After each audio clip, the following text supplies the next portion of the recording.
మిత్రులందరికీ శుభోదయం. నేను మీ హరి. పెట్టండి జాతీయ విద్యా విధానాన్ని సమీక్షించి దాన్ని రూపంలోకి తీసుకురావడానికి ఎవరి అధ్యక్షతన కమిటీని నియమించింది అంటే ఇక్కడ క్వశ్చన్ మనం బాగా అర్థం చేసుకున్నట్లయితే జాతీయ విద్యా విధానం 1986 ఒక రూపకల్పన అయితే ఇచ్చిందండి.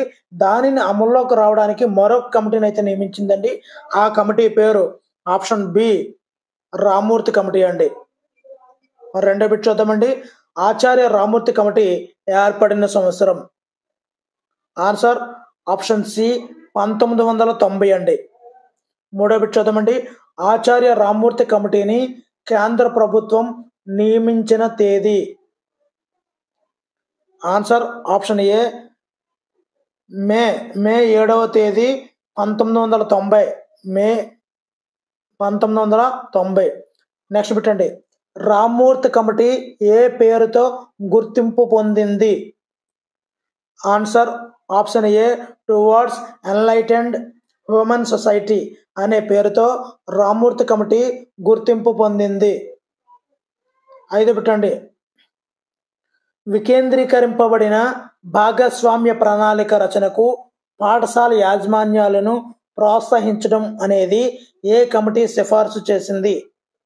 ఒక్కసారి చూద్దామండి.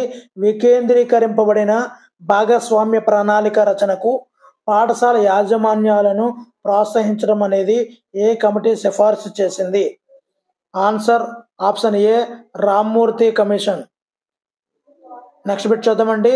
ఆరవది, శిక్షకారిక పేరుతో విద్యా సహాయకులను నియమించి పాఠశాలలు లేని గ్రామీణ ప్రాంతాలలో పాఠశాల విద్యను అందించాలి అని సిఫార్సు చేసినటువంటి విద్యా కమిటీ ఏమిటి? అంటే గ్రామీణ ప్రాంతాలలో పాఠశాలలు లేవు కదా, ఆ గ్రామీణ ప్రాంతాల్లో పాఠశాలలు ఏర్పాటు చేయాలని చెప్పిన కమిటీ పేరేమిటి? Answer option B Rammurthy committee. ఏడో బిట్ చూద్దామండి. 1991 మార్చి 8, 9 తేదీల్లో జరిగిన ఏ సమావేశంలో రామ్మూర్తి కమిటీ సిఫార్సులను పరిశీలించారు? Answer CABE. ఈ సమావేశంలో ఈ యొక్క రామ్మూర్తి కమిటీ సిఫార్సులను అయితే పరిశీలించడం జరిగింది. ఎనిమిదవ చూద్దామండి. ఎవరి అధ్యక్షతన 1991లో కేంద్ర ప్రభుత్వం ఒక కమిటీని ఏర్పరిచింది? Answer option A Janardhan Reddy. So 1991లో కేంద్ర ప్రభుత్వం జనార్దన్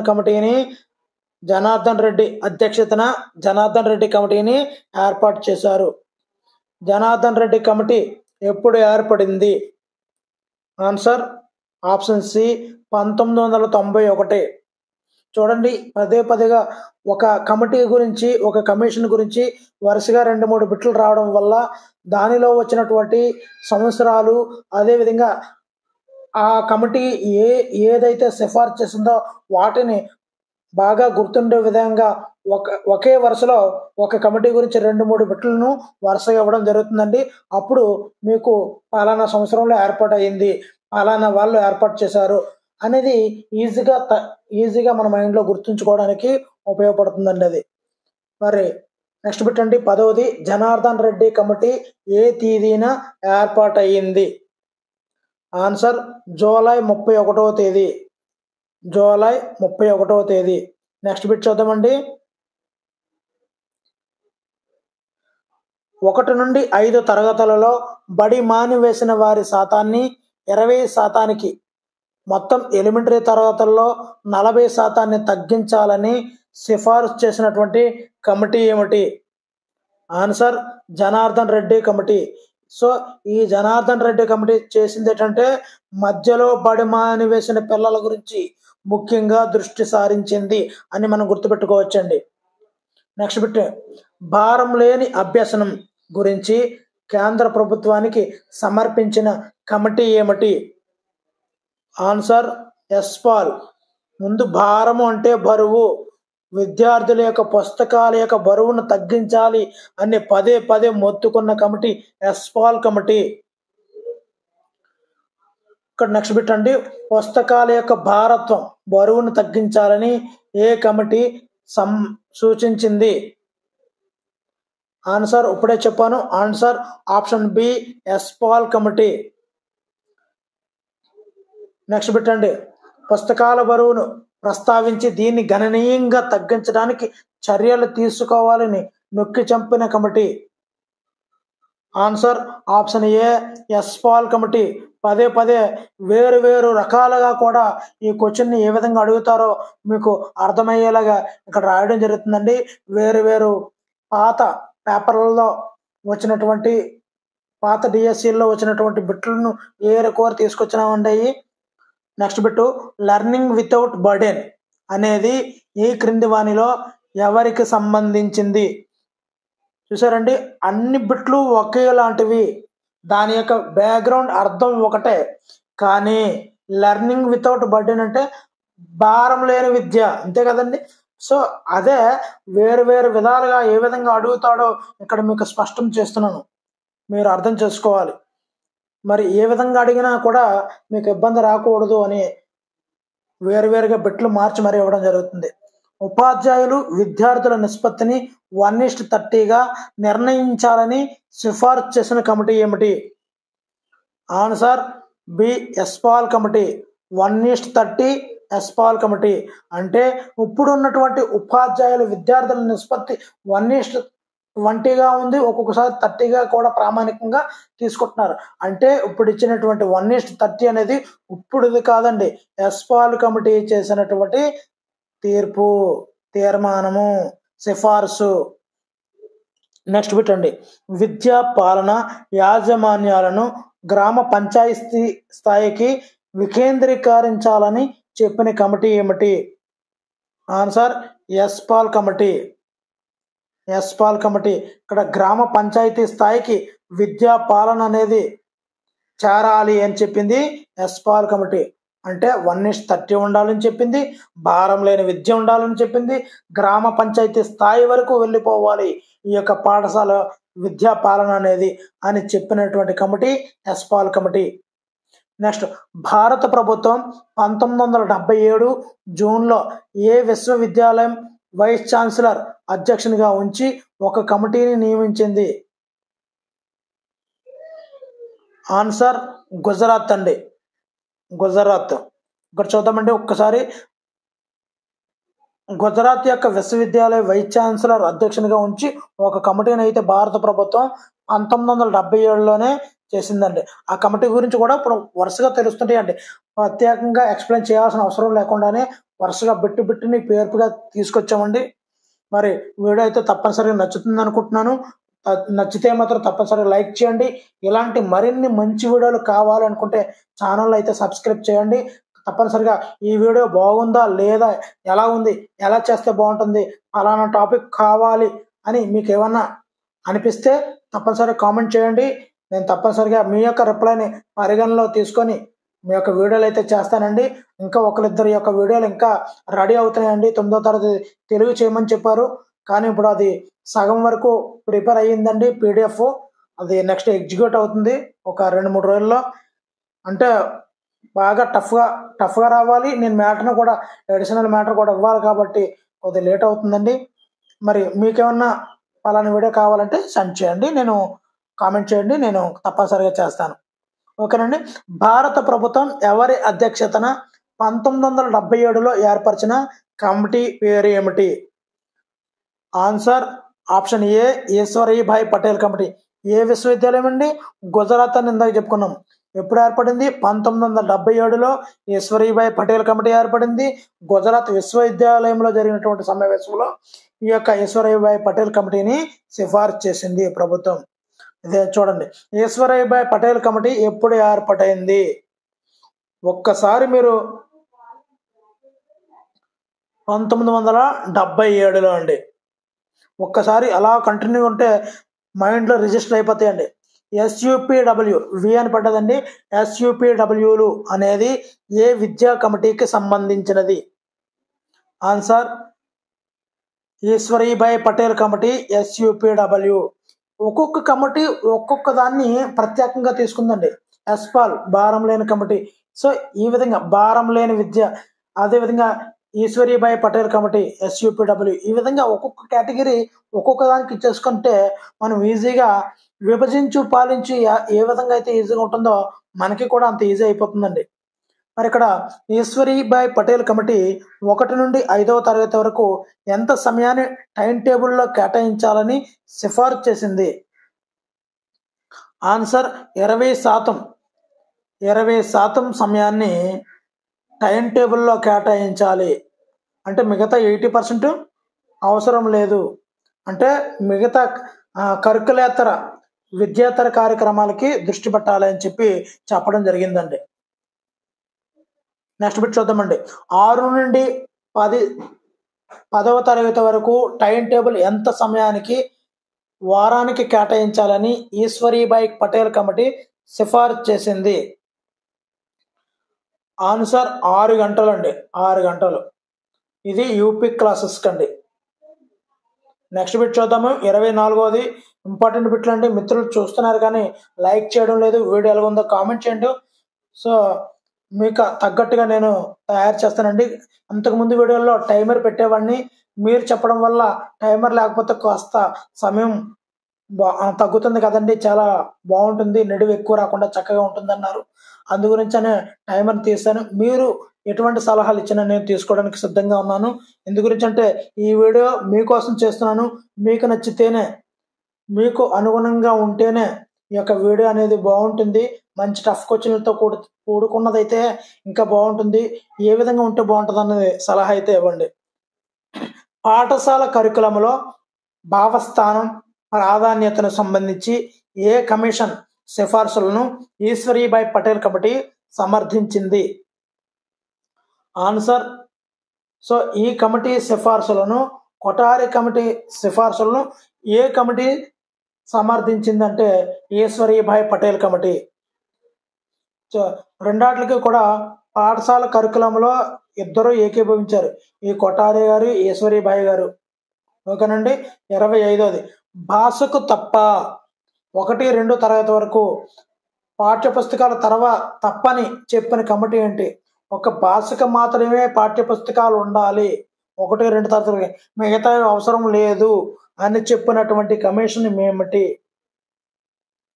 ఆన్సర్, ఈశ్వరీబాయి పటేల్ కమిటీ ప్రత్యేకంగా 1-2 తరగతులకు భాషకు మాత్రమే పుస్తకాలు ఉండాలి, మిగతా పుస్తకాలు అవసరం లేదు అని చెప్పేసిందండి ఈశ్వరీబాయి పటేల్ కమిటీ.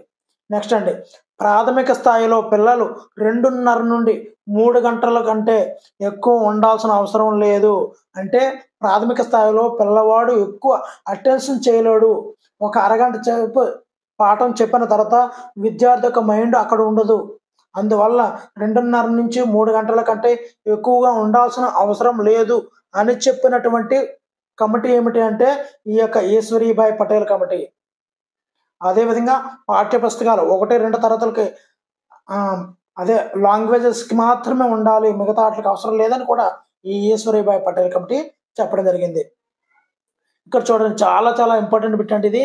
మరి ఖచ్చితమైన టైం టేబుల్ ఏర్పాటు విద్యాపరంగా ఆరోగ్యవంతమైన విధానం కాదు అని చెప్పినటువంటి కమిటీ. ఆన్సర్, కొఠారి కమిషన్ అండి. చూడండి, దీని అర్థం ఏంటంటే ఇప్పుడు నిర్బంధంగా టైం టేబుల్ ఖచ్చితంగా అమలు చేయాల్సిందే అన్నట్టు పాటించే ప్రైవేట్ స్కూల్స్ ఉన్నాయి కదండి, ఆ విధానం కూడా కరెక్ట్ కాదండి. ఎక్కడికక్కడ పాఠ్య ప్రణాళికలోను టైం టేబుల్లోని ఫ్లెక్సిబిలిటీలు ఉండాలి. సో ఆ ఫ్లెక్సిబిలిటీలు ఉండాలి. ఆ ఫ్లెక్సిబిలిటీ లేకపోతే అది ఆరోగ్యవంతమైనటువంటి విద్యా విధానం కాదు అని చెప్పినటువంటి కమిటీ కొఠారి కమిటీ అండి, కొఠారి కమిషన్. నెక్స్ట్, 3 నుండి 5 తరగతులకు బయో, గణితం, పరిసరాల విజ్ఞానానికి ఒక్కొక్క పుస్తకం సూచించిన కమిటీ ఏమిటి? Answer, Eshwari Bai Patel committee. ఇందాకే చెప్పుకున్నాం 1-2 తరగతులకి ఒక లాంగ్వేజెస్గా ఉండాలి అని. 3, 4, 5కి ఏం చేయాలంటే EVSకి, మ్యాథ్స్కి, సైన్స్కి, వీటికి ఒక్కొక్క పుస్తకం ఉండాలని చెప్పి ఈ ఈశ్వరీబాయి పటేల్ కమిటీ చెప్పడం జరిగిందండి. 30వది 29వ పెట్టండి, SUPWని విస్తరించగా. Answer, socially useful productive work అండి. Socially useful productive work, SUPW అనగా. 31 చూద్దామండి. మానవీయ శాస్త్రాలు, విజ్ఞాన శాస్త్రాలు సాంఘికంగా ప్రయోజనం గల ఉత్పత్తిదాయక కృషి అగు 3 కీలక అంశాలను ఏ కమిటీ సిఫార్సులు చేసింది? Answer Ishwarbhai Patel committee. ఈ మానవీయ శాస్త్రాలు, విజ్ఞాన శాస్త్రాలు సాంఘికంగా అంటే సోషల్గా ప్రయోజనం పొందాలి. ఈ ఈ మనం చెప్పే శాస్త్రాలు, గణిత శాస్త్రం, సాంఘిక శాస్త్రం, సోషల్ శాస్త్రం ఇవన్నీ కూడా ఈ యొక్క సమాజంలో ఉపయోగపడుతూ ఉండాలని చెప్పి 3 కీలక అంశాలను ప్రతిపాదించినటువంటి కమిటీ ఈశ్వరీభాయ్ పటేల్ కమిటీ అండి. నెక్స్ట్, ఐహికం అనగా ఆన్సర్ ఒక వ్యక్తి ఒక ఉత్తమ వ్యక్తిగా సంఘ జీవనం గడపడానికి ఉపయోగపడేదాన్ని ఐహికం. ఐహికం అంటే సంఘజీవి, ఉత్తమ వ్యక్తిగా గడపడానికి సంఘజీవిగా ఉపయోగపడేదే ఐహికం అంటాం. 32ది, చిత్తవృత్తి నిరోధం అంటే ఏమిటి? చిత్తవృత్తి నిరోధి అంటే ఏమిటి? ఆన్సర్ బుద్ధిని క్రమబద్ధీకరించుకోవడం. నిరోధం అంటే నియంత్రించుకోవడం, క్రమబద్ధీకరించుకోవడం. చిత్తవృత్తి అంటే బుద్ధిని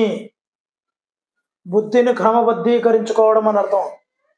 నెక్స్ట్ పెట్టండి, వ్యక్తి జీవితాన్ని ఎన్ని ఆశ్రమాలుగా విభజించారు? ఆశ్రయాలు.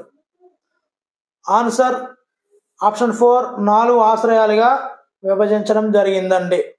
ఎవరి కాలంలో వర్ణాల విభజన జరిగింది? ఇక్కడ వర్ణాల విభజన అనేది ఎవరి కాలంలో జరిగింది? పిఎల్ రావత్ కాలంలో వర్ణాల విభజన జరిగిందండి.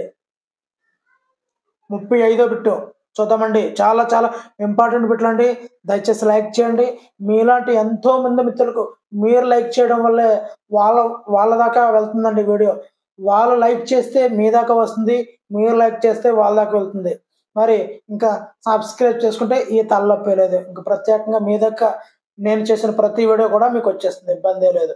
అందుకే లైక్ చేయండి, లేకపోతే సబ్స్క్రైబ్ చేయండి, రెండిట్లో ఏదో ఒకటి చేసుకోండి. ఓకేనండి. భారతదేశంలో 2 చేస్తే మరి మంచిదండి. 35 బిట్టు, భారతదేశంలో మక్తార్ అనే ఎలిమెంటరీ పాఠశాలను స్థాపించిన వాడు ఎవరు? ఆన్సర్ మహమ్మద్ గోరీ మక్తార్ ఎలిమెంటరీ పాఠశాల అండి. 36వది, మదరసాల వంటి ఉన్నత పాఠశాలలో ఏ భాషలు ప్రధానంగా బోధింపబడేవి? అరబిక్, పర్షియన్ అండి. మదరసాలలో అరబిక్, పర్షియన్. చూడండి ఇవన్నీ కూడా కన్ఫ్యూజ్గా ఉంటాయి, ఎప్పుడు కన్ఫ్యూజ్ పడకండి. అరబిక్, పర్షియన్ 1కి 2 సార్లు చదివినట్లయితే ఏ కోడింగ్ కూడా అవసరం లేకుండా మన మైండ్లో నిశ్చంతగా గుర్తుంటుందండి. కోళ్ళు ఎక్కువ కొలది కూడా మన యొక్క బుర్ర గందరగోళానికి గురవుతుంది. 1కి 2 సార్లు చదివితే ఏ కోడింగ్ అవసరం లేకుండా మీ మైండ్ డీకోడ్ చేసుకుంటుందండి అన్ని విషయాలని. ఓకేనండి. 37వ బిట్టు, ఏ కాలంలో ఎలిమెంటరీ విద్యా విధానం వ్యాప్తి జరిగింది? ఆన్సర్ 1901 1921 మధ్య కాలంలో ఎలిమెంటరీ విద్యా విధానం వ్యాప్తి జరిగిందండి. నెక్స్ట్ బిట్ చూద్దాము. 1882లో థామస్ మన్రో ఏ ప్రాంతానికి గవర్నర్గా ఉన్నారు? ఆన్సర్ మద్రాసు లేదా చెన్నైకి 1882లో మన్రో గవర్నర్గా ఉండడం జరిగిందండి. నెక్స్ట్ బిట్ చూద్దామండి. ఏ గవర్నర్ స్వదేశీ విద్యనందించే పాఠశాలలను సర్వే చేయించాడు?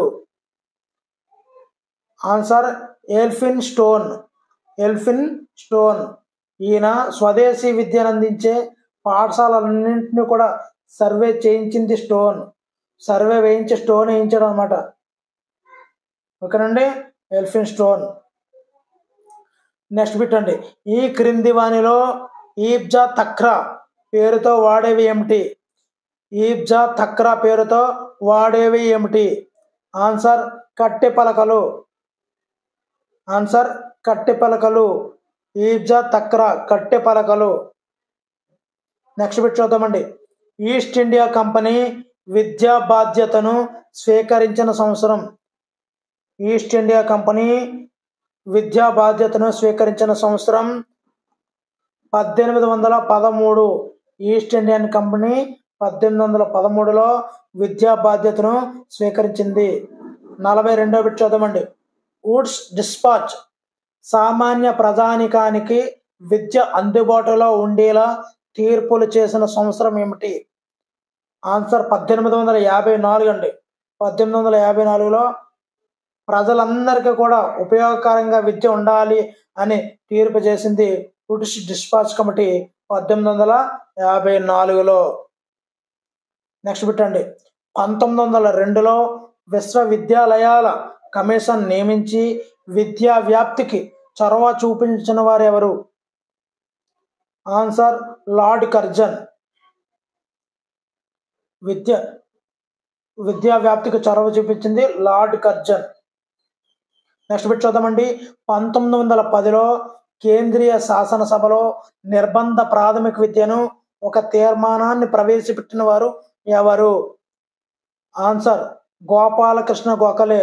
ముందు దానిలో ఈ నిర్బంధ ప్రాథమిక విద్య గురించి మొదటి దానిలో కూడా ఇలా ఈ యొక్క బిట్టు వేరే మోడల్లో రావడం జరిగిందండి. మొదటి వీడియో, ఆ వీడియో కూడా చివరిలో ఉంటుందండి. ఆ వీడియో కూడా మిత్రులు చాలా బాగా చూసారండి, లైక్ చేశారు. ప్రతి ఒక్కరికి పేరు పేరున ధన్యవాదాలు తెలియజేసుకుంటున్నానండి.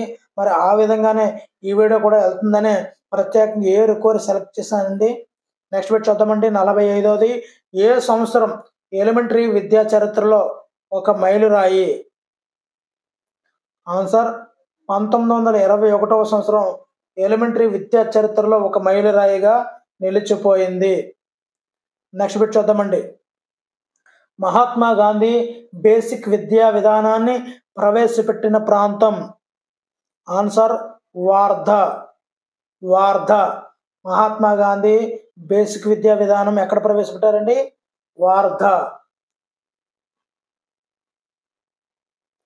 మరి ఇక్కడ మహాత్మా గాంధీ ఏ విద్యా విధానాన్ని ప్రవేశపెట్టారని కూడా అడుగుతుంటాడు.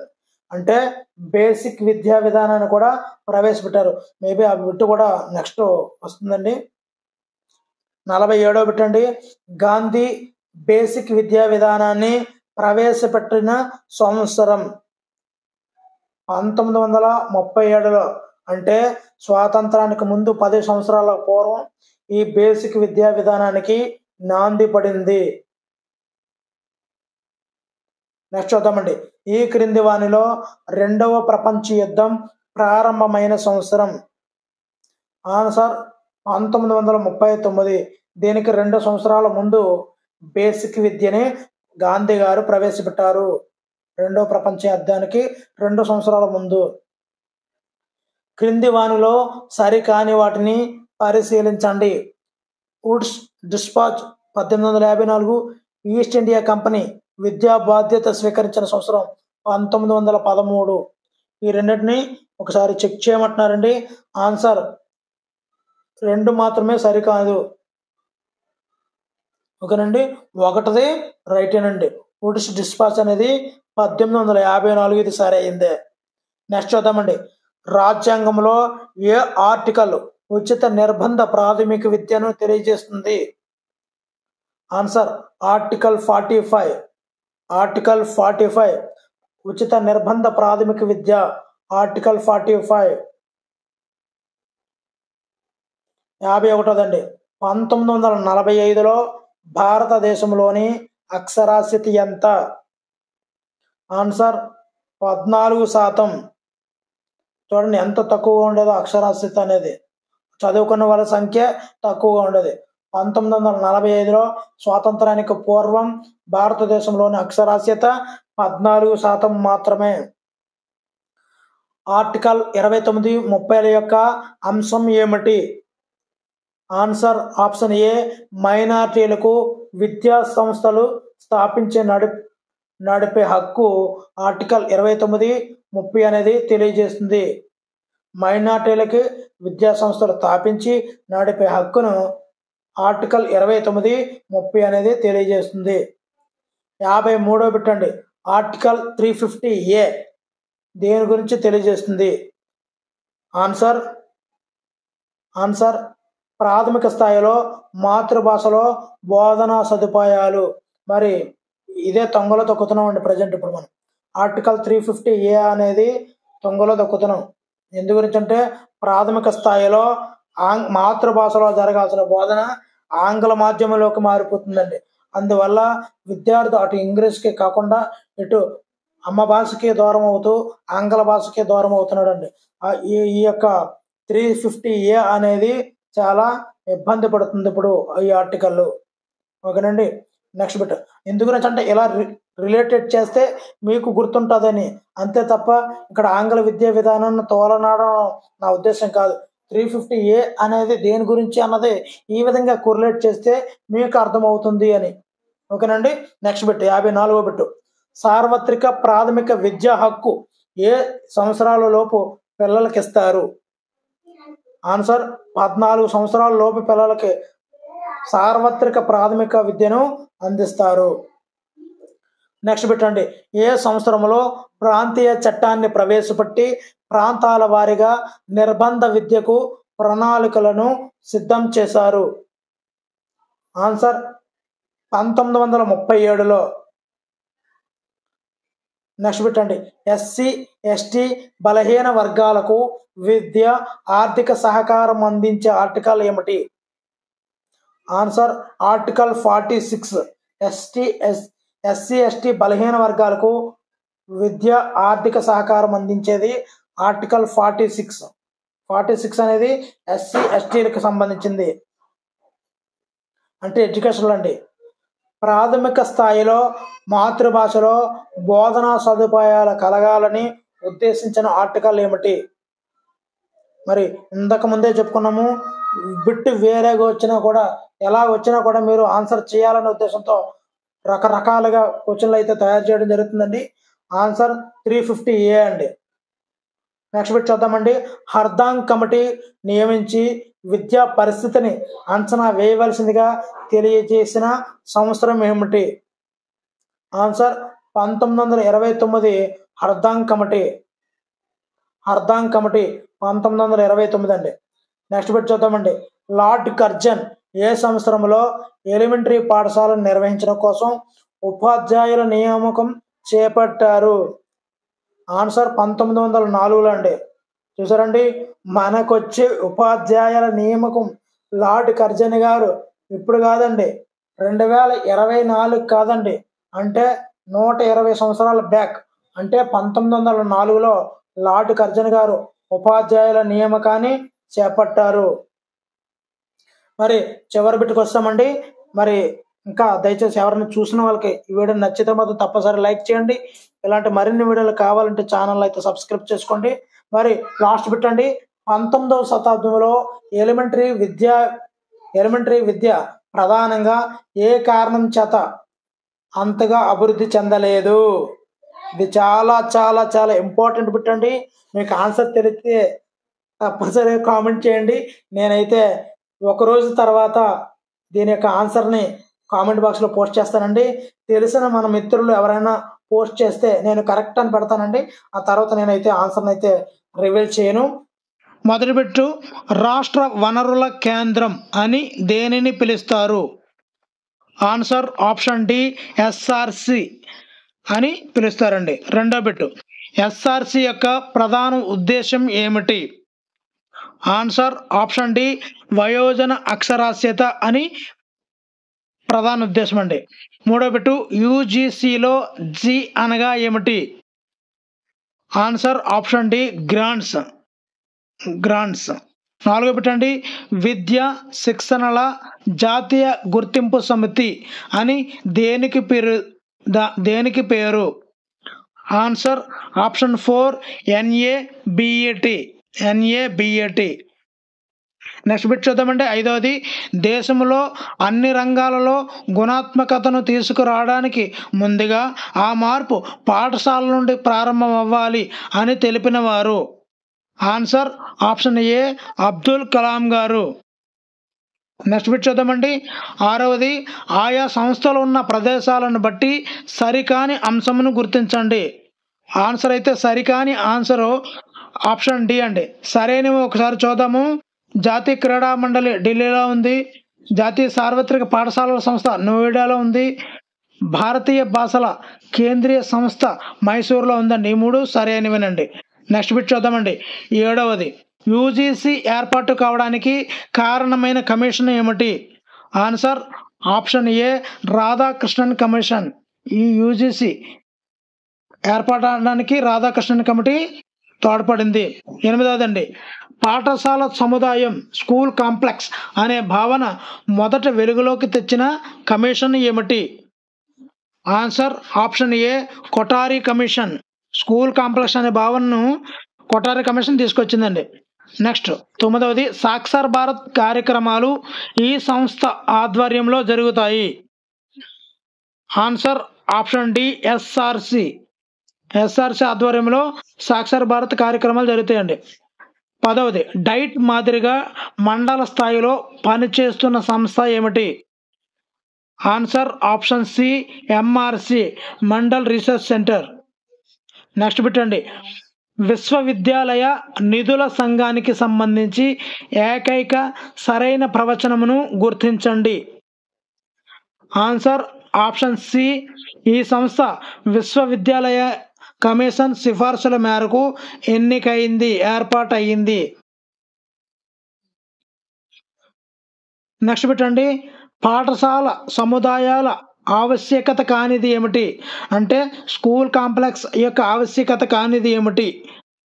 ఆన్సర్ ఆప్షన్ డి అందరూ కలిసి వినోదాత్మక కృత్యాలు చేయడం అనేది ఆవశ్యకత కాదు.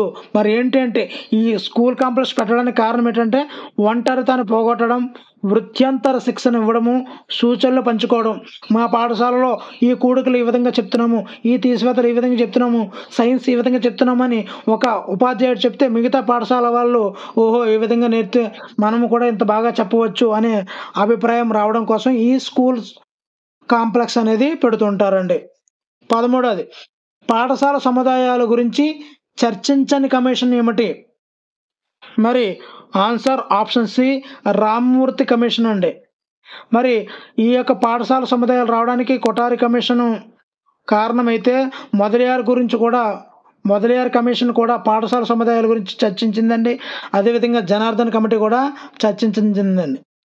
మరి 14 బిట్ చూద్దామండి. యూజీసీ ప్రాంతీయ కేంద్రం లేని ప్రాంతం ఏంటి? ఆన్సర్ ఆప్షన్ ఏ జైపూర్ అండి. Rajasthan Jaipur.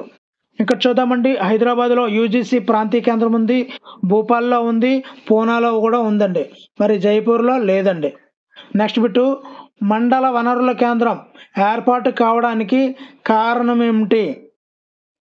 Answer option B SSA Sarva Shiksha Abhiyan. MRC Mandal research centre ఏర్పడడానికి కారణం సర్వశిక్ష అభియాన్ అండి. 16 బిట్ చూద్దామండి. వీడియోని అయితే చూస్తున్నారు కానీ మరి ఎవరు లైక్ చేయడం లేదండి. దయచేసి లైక్ చేయండి. మీలాంటి ఎంతోమందికి యూజ్ అవుతుందని ర్యాపిడ్ రివిజన్గా స్పీడ్గా చెప్తున్నాను. అందులో టైమర్ ఉండేది, టైమర్ను కూడా తీసేసి మీకోసం అని చెప్పి వేగంగా చెప్తున్నాను, టైం ఎక్కువ లేదని. నెక్స్ట్ బిట్ చూద్దామండి. పాఠశాల సముదాయాలు విజయవంతం కాలేదని బాహాటగా చెప్పిన కమిటీ ఏమిటి? అంటే స్కూల్ కాంప్లెక్స్ సరిగ్గా లేవు అని చెప్పింది. సో జనార్దన్ కమిటీ అండి. స్కూల్ కాంప్లెక్స్లో సరిగ్గా విజయవంతం కాలేదని చెప్పింది జనార్దన్ కమిటీ. యూజీసీ ఏ చట్టం ద్వారా స్వయం ప్రతిపత్తి పొందింది? ఇక్కడ ఆన్సర్ చూసినట్లయితే ఆన్సర్ ఆప్షన్ సి 1956. ఇదే రైట్ ఆన్సర్ అండి. యూజీసీ అనేది చట్టం పొందింది 1956లో అండి. మరి 18వ బిట్ చూద్దామండి. ఎస్ఆర్సి కార్యక్రమాలకు నిధులు ఎవరు సమకూరుస్తారు? Answer option C NLM. ఈ యొక్క ఎస్ఆర్సి కార్యక్రమాలను నిధులైతే సమకూరుస్తుందండి. 19 బిట్ చూద్దామండి. రాష్ట్ర వనరుల కేంద్రం ఏర్పాటైన సంవత్సరం ఏది? ఆన్సర్ ఆప్షన్ బి 1978 నుంచి 79 ఈ మధ్యలో ఏర్పాటైందండి. రాష్ట్ర స్టేట్ వనరుల రీసెర్చ్ సెంటర్ ఎస్ఆర్సి అనేది 1978-79లో ఏర్పాటైందండి. నెక్స్ట్ బిట్ చూద్దామండి.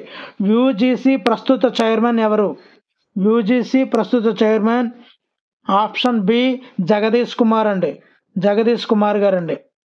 నెక్స్ట్ బిట్ 22ది క్రింది వానిలో సరికాని జత ఏమిటి? ఆన్సర్ ఆప్షన్ 4 అండి. జనార్దన్ ప్రతి జిల్లాలో కనీసం ఒక పాఠశాల సముదాయం ఏర్పాటు చేయాలని సూచించిన వారు జనార్దన్ కమిటీ అండి. అసలు ఈ జనార్దన్ కమిటీ గురించి చెప్పుకోవాలంటే అసలు పాఠశాల సముదాయాలే విజయవంతం కాలేదు అని చెప్పిన కమిటీయే జనార్దన్ కమిటీ. కాబట్టి ఇందులో ఇదే సరికాని జత అండి. మరి ఏమేమి చూద్దామండి. ఎస్ఆర్సి సంస్థ స్పేస్ కార్యక్రమం ద్వారా ఏర్పాటైంది, సరైనదే. డైట్ల మాదిరిగా మండల స్థాయిలో పనిచేసేది ఎంఆర్సి, ఇందాక ఆల్రెడీ చెప్పుకున్నాము. పాఠశాల సముదాయాలకు చైర్మన్, స్కూల్ యొక్క హై స్కూల్ యొక్క హెచ్ఎం, ఇది కూడా సరైనదే. సరికాంది ఆప్షన్ డి అండి. 23వ బిట్ చూద్దాము. పాఠశాలలో రికార్డులు రిజిస్టర్లను నిర్వహించే నెట్వర్క్ వ్యవస్థను ఇలా సూచిస్తారు? ఆన్సర్ ఆప్షన్ బి సిమ్స్ అండి. సిమ్స్ అంటే సిమ్స్ అనే దీనిలోనే మనం రిజిస్టర్ నమోదు చేస్తామండి. నెక్స్ట్ బిట్ అండి. క్రింది వానిలో రికార్డులకు రిజిస్టర్లకు సంబంధించి సరికానిది ఏమిటి? ఇక్కడ చూద్దామండి. ఆన్సర్ ఆప్షన్ సి అనేది సరికానిదండి. మరి అడ్మిషన్ రిజిస్టర్ అనేది ఒక విద్యార్థి యొక్క అడ్మిషన్ అనేది శాశ్వత రికార్డు అండి. అదేవిధంగా పాఠశాల క్యాలెండరు అనేది పాఠశాల యొక్క కార్యక్రమాలన్నీ తెలియజేసేదే పాఠశాల క్యాలెండర్ అండి. అదేవిధంగా స్టాక్ రిజిస్టర్ అంటే మౌలిక వసతులు అన్నింటినీ కూడా ఈ స్టాక్ రిజిస్టర్లో నమోదు చేస్తారండి.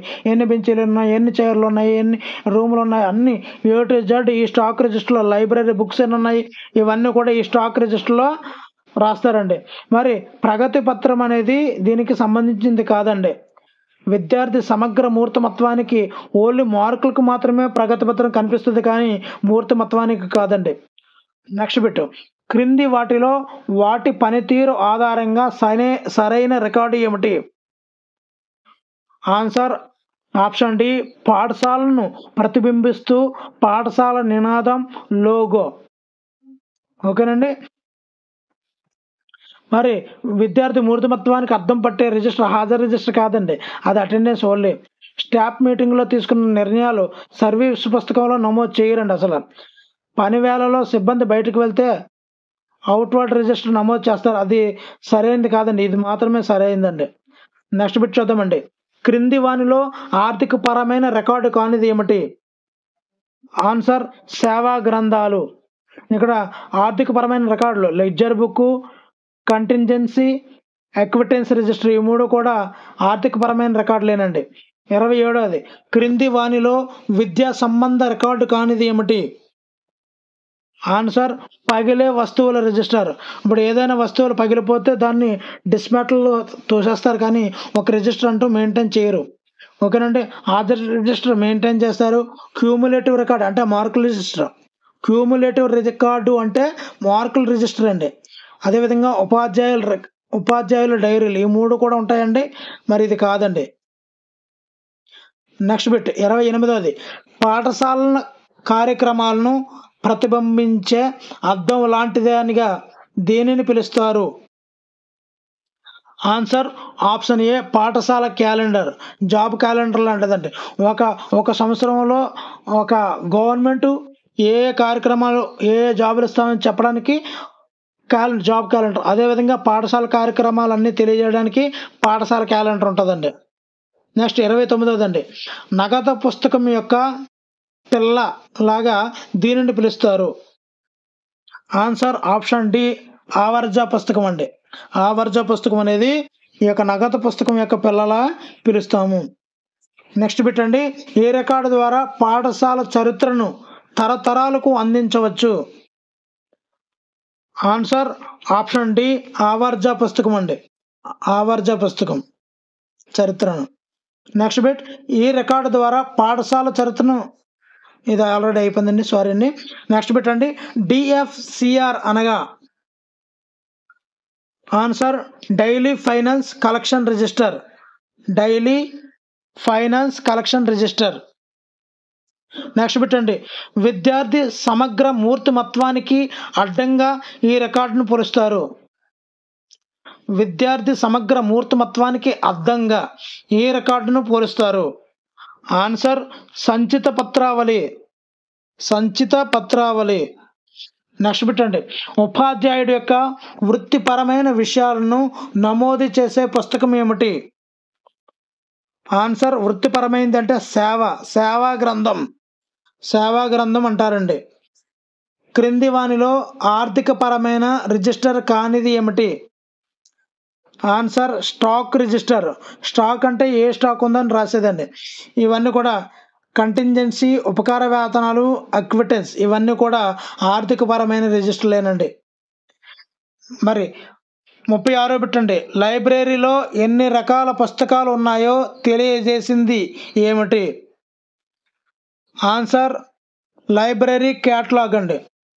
లైబ్రరీ మెనూ కాదు, లైబ్రరీ రిజిస్టర్ కాదు, లైబ్రరీ స్టాక్ కాదండి, library catalogue.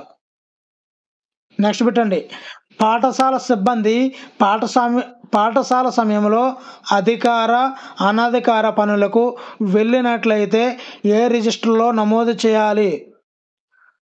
Answer option D movement register అండి. మూమెంట్, ఉపాధ్యాయుడి యొక్క మూమెంట్ ఎటువైపు ఉందో అది రాయాలండి. నెక్స్ట్ బిట్, విద్యార్థి విద్యా సంవత్సరంలో హాజరైన మొత్తం పని దినాలను ఈ పుస్తకంలో నమోదు చేసి 5వ తరగతి పూర్తయిన తర్వాత అతడికి ఏమిస్తారు? మరి 5 సంవత్సరాలు ఎలిమెంటరీ స్కూల్లో పూర్తయిన తర్వాత రికార్డు షీట్ ఇస్తారండి. రికార్డ్ షీటు ఇస్తారు. నెక్స్ట్ బిట్ చూద్దామండి, పాఠశాల నుండి వెళ్ళిపోయి విద్యార్థి తిరిగి మళ్ళీ అదే పాఠశాలకు వచ్చినట్లయితే అతడి ప్రవేశ సంఖ్య ఏమవుతుంది? చాలా చాలా ఇంపార్టెంట్ అండి. ముందు కొత్తది తర్వాత పాతది రెండూ ఉపయోగించాలండి. ముందు కొత్తది తర్వాత పాతది రెండు ఉపయోగించాల్సి ఉంటుందండి. నెక్స్ట్ పెట్టండి, చిల్లర ఖర్చులను నమోదు చేసే పుస్తకాన్ని ఏమని పిలుస్తారు? ఆన్సర్ ఆప్షన్ ఏ కంటింజెంట్ పుస్తకం అని పిలుస్తారండి. మరి వీడియోలో అన్నీ కూడా చాలా ఇంపార్టెంట్ బిట్లు ఉన్నాయండి, దయచేసి లైక్ చేయండి. మరి ఎందు గురించి లైక్ చేయమంటున్నాం అంటే చాలామంది మిత్రులకి ఈ వీడియో చేరితే మరి మీరు చెప్పండి ఈ వీడియో బాగుందా లేదని దయచేసి కామెంట్ బాక్స్లో పోస్ట్ చేయండి. లేదంటే టైమర్ ఉంటేనే బాగుందండి, ఎలా బాగోలేదండి అంటే మీ ఇష్టం, ఎలా నప్పితే అలా కామెంట్ చేయండి. మీకు అనుగుణంగానే నేను వీడియోలు అయితే చేస్తాను.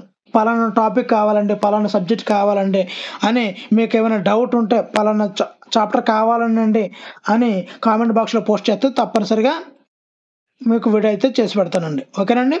41వ పెట్టండి, తీర్మానాల పుస్తకం అని దేనిని పిలుస్తారు? Answer option C minutes book అండి. మినిట్స్ బుక్లో ఎప్పుడు కూడా తీర్మానాలు రాస్తారండి. ఏ సమావేశం జరిగినా మినిట్స్ రాస్తారు, అందులో తీర్మానాలు తీసుకుంటారు. నెక్స్ట్ అండి, ఈ రికార్డును పాఠశాలలో నిర్వహించము. Answer option D NCF.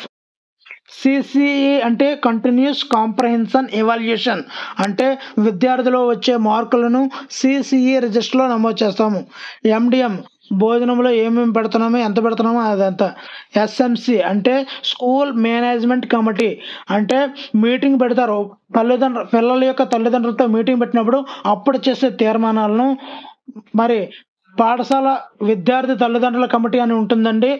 మరి స్కూల్ మేనేజ్మెంట్ కమిటీ, పాఠశాల నిర్వహణ కమిటీ అనేది దానిలో ఆ రిజిస్టర్లో తీర్మానాలు అయితే నమోదు చేస్తారండి. కానీ ఎన్సిఎఫ్ అనేది ఎన్సిఎఫ్ 2005 కదండి, అది ఒక చట్టం అండి, అది ఇది నిర్వహించమండి.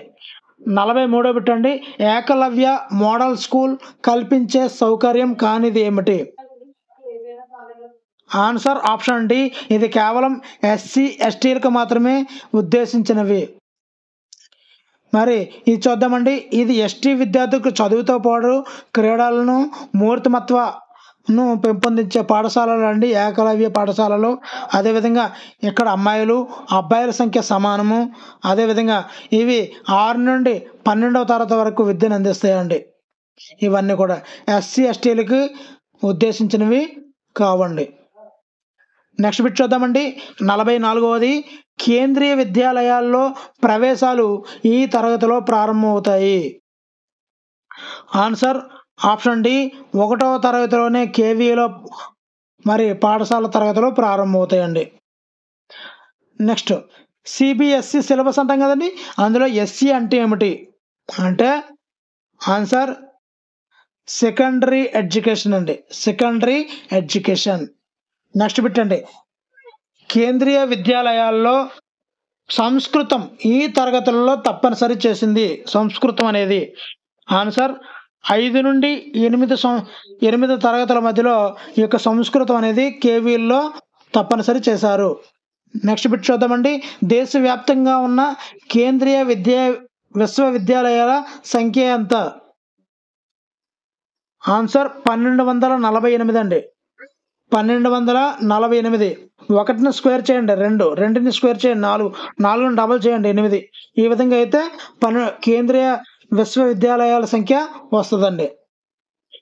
నెక్స్ట్ బిట్ చూద్దామండి, కేంద్రీయ విద్యాలయాల్లో అంటే కేవీలో మొదటి తరగతుల్లో అడ్మిషన్ ఏ పద్ధతిలో నిర్వహిస్తారు? ఆన్సర్ ఆప్షన్ బి, లాటరీ విధానంలో ఈ యొక్క కేవీల్లో ఈ యొక్క అడ్మిషన్ అనేది నిర్వహిస్తారండి. 49వ పెట్టండి, నవోదయ పాఠశాలలో ఈ సౌకర్యం అందుబాటులో లేదు. ఆన్సర్ విదేశీ భాషను నేర్చుకునే సదుపాయం అనేది లేదండి. ఈ యొక్క నవోదయ పాఠశాల కో ఎడ్యుకేషన్ అండి, బాలికలకు రిజర్వేషన్ ఉంటుంది, పట్టణ ప్రాంత విద్యార్థులకు ప్రవేశం కూడా ఉంటుందండి, కానీ విదేశీ భాషను నేర్పదండి. నెక్స్ట్ పెట్టండి 50ది, సైనిక పాఠశాలలు ఏర్పాటు కావడం వెనుక ముఖ్య ఉద్దేశం ఏమిటి? ఆన్సర్ ఆప్షన్ సి అండి, దేశాన్ని శత్రువుల దాడి నుండి కాపాడే యువకులకు శిక్షణ ఇవ్వడానికి ఈ యొక్క సైనిక పాఠశాలలు అనేవి ఎంతగానో ఉపయోగపడతాయండి. నెక్స్ట్ పెట్టండి, నవోదయాల్లో ఏ తరగతుల్లో మాతృభాష లేదా ప్రాంతీయ భాష నేర్పిస్తారు? ఆన్సర్ 6, 7 తరగతులలో నవోదయలో ప్రాంతీయ భాషను నేర్పిస్తారండి. నెక్స్ట్ బిట్, నవోదయ పాఠశాలల్ని వ్యతిరేకించిన రాష్ట్రం, చాలా చాలా ఇంపార్టెంట్ బిట్ అండి. Answer option B, Tamil Nadu. Tamil Nadu ఈ యొక్క నవోదయ పాఠశాలని వ్యతిరేకించిందండి. నెక్స్ట్ బిట్ చూద్దామండి, కేంద్రీయ విద్యాలయాలు మన దేశంలో కాకుండా విదేశాలలో క్రింది ఏ దేశంలో లేదు? ఆన్సర్ ఆప్షన్ బి, శ్రీలంకలో లేదండి. కేవీలు అంటే కాఠ్మండూలో ఉంది, ఇరాన్లో ఉంది, తమిళనాడులో ఉంది, కానీ శ్రీలంకలో లేదండి కేంద్రీయ విద్యాలయాలు. నెక్స్ట్ బిట్ చూద్దామండి, రక్షణ శాఖ ఆధ్వర్యంలో పనిచేసే పాఠశాలలు ఏమిటి? ఆన్సర్ ఆప్షన్ సి, సైనిక పాఠశాలలు. రక్షణ శాఖ సైనిక పాఠశాలలు. మరి వీడియో నచ్చితే తప్పనిసరిగా లైక్ చేయండి మిత్రులారా. ఇలాంటి వీడియోలు మరి కావాలో వద్దే, ఇలాగే ఉండాలో లేదన్నది మీరిచ్చే లైక్ని బట్టే నాకు అర్థమవుతుంది. నేను ఈ వీడియోకి ఇచ్చే లైక్స్ 500 అండి, టార్గెట్ అయితే 500 లైక్స్ అండి. నెక్స్ట్ బిట్ చూద్దామండి, గిరిజనుల కోసం ఉద్దేశించిన కేంద్ర పాఠశాలలు ఏమిటి? ఆన్సర్ ఆప్షన్ డి, ఏకలవ్య పాఠశాలలు. గిరిజనులు, ఏకలవ్యుడు గిరిజనుడే కదండి, అందు గురించి అండి. నెక్స్ట్ పెట్టండి, సైనిక పాఠశాలలు ఉమ్మడి ఆంధ్రప్రదేశ్లో ఎన్ని ఉన్నాయి? సైనిక్ స్కూల్స్ అండి. ఆన్సర్ ఆప్షన్ డి, 2 ఉన్నాయండి, 2. నెక్స్ట్ పెట్టండి, తెలంగాణ ప్రభుత్వం ప్రత్యేకంగా సైనిక పాఠశాలలు ఎన్ని ఏర్పాటు చేసింది? ఆన్సర్ ఆప్షన్ డి, 2 అండి. మరి ప్రత్యేకంగా 2 పాఠశాలలు అయితే ఏర్పాటు చేసిందండి. నెక్స్ట్ బిట్ చూద్దామండి, ఏకలవ్య పాఠశాలలో నిర్వహించే తరగతులు ఎక్కడి నుంచి ఎక్కడి వరకు? అంటే ఏకలవ్య పాఠశాలలో 6 నుండి 12 తరగతులు కండక్ట్ చేస్తారండి. మరి కేంద్రీయ పాఠశాలలు ఎప్పుడు ఏర్పాటైన సంవత్సరం ఏది? ఆన్సర్ 1963లో కేంద్రీయ పాఠశాలలు ఏర్పాటయ్యాయండి. మరి చివరి బిట్టుకు వస్తామండి. వీడియోని ఇంకా ఎవరైనా లైక్ చేయకపోతే దయచేసి లైక్ చేయండి. కేంద్రీయ విద్యాలయాల్లో ఈ క్రింది సౌకర్యం సరికాదు. ఆన్సర్ తెలిస్తే కామెంట్ చేయండి. ఒకవేళ మీకు ఆన్సర్ తెలుసుకోవాలని ఉంటే కామెంట్ బాక్స్లో చూడండి, నేను ఆన్సర్ని కామెంట్ బాక్స్లో పెడతాను, అక్కడి నుంచి మీరు తెలుసుకోండి. ఎంపవర్మెంట్ అనే ఆంగ్ల పదానికి సమాన అర్థం తెలుగులో ఏమిటి? ఆన్సర్ సాధికారత.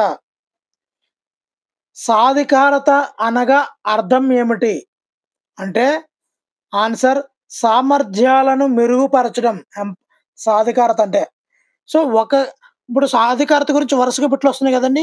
ఒక టాపిక్ నుండి వరుసగా బిట్లను వరుసగా ఇవ్వడం జరుగుతుంది. ఎందు గురించి అంటే మీరు ప్రత్యేకంగా ఆ చాప్టర్లో ఒక బిట్ని టచ్ చేస్తే మిగతా బిట్లు మిస్ అవుతున్నాయి. ఒక చాప్టర్ను పూర్తిగా చదువుతున్నట్టు ఉంటుంది. ఒక చాప్టర్ మీద పూర్తి అవగాహన అయితే వస్తుందండి. ఆ ఉద్దేశంతోనే ఒక చాప్టర్ని క్లుప్తంగా స్పష్టంగా వరుస క్రమంలో ఇవ్వడం జరుగుతుంది. మీరు మరలా ఒకవైపు రివిజన్ అయిపోతుంటది. ఒకవైపు చదువుకోవడం అయిపోతుంది. 2 విధాలుగా కూడా యూజ్ అవుతుందండి. ఓకేనండి. మూడో బిట్ చూద్దాము. సాధికారత గల ఉపాధ్యాయులు విషయ విశ్లేషణతో పాటు సృజనాత్మకత పద్ధతులను, వనరులను ఉపయోగించి విద్యార్థుల్లో ఆలోచనలను రేకెత్తిస్తారు. విద్యార్థులకు పలు అనుభవాలను కలిగించి వారి సమర్థతను ఇమిడింపచేస్తాయి అని చెప్పిన శాస్త్రవేత్త ఎవరు అంటే ఆయన గుడ్గా చెప్పారు కాబట్టి గుడ్ మ్యాన్. నెక్స్ట్ బిట్ చూద్దామండి. మరి 1998లో ఏ నిఘంటువు ఎంపవర్ అనే పదానికి to give someone more control over their own life or situation అని వివరణ ఇచ్చింది. మరి ఏ డిక్షనరీ అంటే లాంగ్మెన్ కాంటెంపరీ ఇంగ్లీష్ నిఘంటువు అండి. ఈ నిఘంటువులో ఈ ఎంపవర్కి అర్థము ఈ విధంగా ఇవ్వడం జరిగిందండి. నెక్స్ట్ బిట్ అండి. ఐదవది ఉపాధ్యాయ సాధికారతను ప్రభావితం చేసే వాటిలో ఈ క్రింది వానిలో ముఖ్యమైనవి. ఆన్సర్ ఉపాధ్యాయ సాధికారతను ప్రభావితం చేసే వాటిలో పాఠ్య పుస్తకాలు అనేవి చాలా ముఖ్యమైనవండి. మరి సిసిఆర్టీ సిసిఆర్టీని విస్తరించగా చదవండి. Centre for cultural resources and training. Centre for cultural resources and training. ఓకేనండి. మరి ఏడో బిట్ చూద్దాము. మరి ఇవన్నీ కూడా వరుస క్రమంలో ఉంటాయండి. మీకు రివిజన్ పర్పస్ యూజ్ అవుతుందని తయారు చేశానండి. మరి మరి వీడియో నచ్చితే తప్పనిసరిగా లైక్ చేయండి. ఏడో బిట్టు ఈ క్రింది వానిలో ఉపాధ్యాయుల విద్య ఒక నిరంతర ప్రక్రియ అని చెప్పింది ఏమిటి? ఆన్సర్ 1986 జాతీయ విద్యా విధానం అండి. అందుకే ఉపాధ్యాయుడు అన్నవాడు నిరంతర విద్యార్థి అని ఇక్కడి నుంచే మనకు నానుడు వచ్చింది. 1986 జాతీయ విద్యా విధానము. నెక్స్ట్ చూద్దామండి. ఏ విద్యా విధానాన్ని అనుసరించి ఉపాధ్యాయ సాధికారత వృత్తిపూర్వక శిక్షణతో ప్రారంభమయ్యి వృత్తి నిర్వహణ కాలమంతా వృత్యంతర శిక్షణతో పరిపూర్ణం అవుతుంది అని తెలియజేసిన విద్యా విధానం ఏమిటి? ఆన్సర్ 1986 జాతీయ విద్యా విధానం. ఒక్కసారి దీన్ని మళ్ళీ ఎక్స్ప్లెయిన్ చేద్దామండి. ఉపాధ్యాయుడి యొక్క సాధికారత ఎలా ప్రారంభమవుతుందట? వృత్తిపూర్వక శిక్షణతో ప్రారంభమయ్యి వృత్తి నిర్వహణ కాలమంతా ఉంటుందట. వృత్యంతర శిక్షణతో పరిపూర్ణం అవుతుంది. అంటే మీరు ట్రైనింగ్ నుంచి మొదలుకొని చివరి రిటైర్మెంట్ వరకు ఈ యొక్క ఉపాధ్యాయ సాధికారత అనేది ఉంటుంది అని చెప్పింది 1986 జాతీయ విద్యా విధానం అండి. నెక్స్ట్ చూద్దామండి. 9వది వృత్యంతర శిక్షణ అనేది ఉపాధ్యాయుల నైపుణ్యాభివృద్ధితో పాటు ఏ విధంగా తోడ్పడుతుంది? అదే కాకుండా ఏం ఉపయోగపడుతుంది? విద్యా సక్రియ నాణ్యత అంటే కొత్త విషయాలు నేర్చుకుంటూ విద్యా సక్రియ నాణ్యతగా మారుతారు ఆ ఉపాధ్యాయులు అని తెలియజేస్తుందండి. నెక్స్ట్ 10వది అండి. వృత్యంతర శిక్షణ కార్యక్రమం అంటే ఏమిటి? అంటే వృత్యంతర శిక్షణ అంటే మేము టీచర్స్ కదండి, మాకు శిక్షణ ఇస్తుంటారండి. మాకు ఇచ్చే శిక్షణని వృత్యంతర శిక్షణ అంటామండి. అంటే ఉపాధ్యాయుల శక్తి సామర్థ్యాలను మరలా పెంపొందించుకునే కార్యక్రమాలే ఈ వృత్యంతర శిక్షణ కార్యక్రమాలు అంటామండి. సో అలా ట్రైనింగ్లు ఇస్తూ ఉంటారండి. సెలవులతో పాటు ఆన్లైన్ ట్రైనింగ్, ఆఫ్లైన్ ట్రైనింగ్ ఈ విధంగా వృత్యంతర శిక్షణలు అయితే ఇస్తుంటారండి. అదేవిధంగా ఇప్పుడు ఎన్సిటిఈ అనగా ఏమిటి? ఎన్సిటిఈ అనగా ఏమిటి? National council of teacher education. NCT అంటే. మరి 12వ చూద్దామండి. వృత్యంతర ఉపాధ్యాయ విద్య పరిధికి సంబంధించి ఈ క్రింది వానిలో అంశం ఏమిటి? ఆన్సర్ మూల్యాంకన సాధనాలు, నిరంతర సమగ్ర మూల్యాంకనము. నిరంతర అంటే కంటిన్యూ, సమగ్ర కాంప్రహెన్సివ్ ఎవాల్యుయేషన్ అంటే సిసిఈ అంటే ఇది మూల్యాంకన సాధనాలు, ఇది సిసిఈ. ఇదంతా కూడా వృత్యంతర ఉపాధ్యాయ విద్య పరిధికి సంబంధించినవండి. నెక్స్ట్ చూద్దామండి. మన దేశంలో ఉపాధ్యాయ విద్యకు సంబంధించి విధాన నిర్ణయాలు తీసుకునే అత్యున్నత సంస్థ ఏది? ఆన్సర్ ఎన్సిటిఏ అండి. NCTE, national council of teacher education. NCTE అనేది ఎప్పుడు ఏర్పడింది అంటే 1993లో ఏర్పడిందండి ఎన్సిటిఈ. మరి ఎన్సిటిఈ ప్రధాన కార్యాలయం చూసారా, వరుస క్రమంలో బిట్లు వస్తున్నాయండి. మీకు కన్ఫ్యూజన్ అయితే లేకుండా పూర్తి అవగాహన అయితే వస్తుంది మీకు. మరి ఎన్సిటిఈ ప్రధాన కార్యాలయం ఎక్కడ ఉంది? ఆన్సర్ మన దేశ రాజధాని ఢిల్లీలో ఉందండి. 16వ చూద్దాము. ఎన్సిటిఈ స్వయం ప్రతిపత్తి ఎప్పుడు లభించింది అంటే 1995 మే 17వ తేదీన ఎన్సిటిఈకి స్వయం ప్రతిపత్తి లభించింది. నెక్స్ట్ బిట్ చూద్దామండి. ఎన్సిటిఈ సంబంధించి ప్రాంతీయ కార్యాలయాల సంఖ్య ఎంత?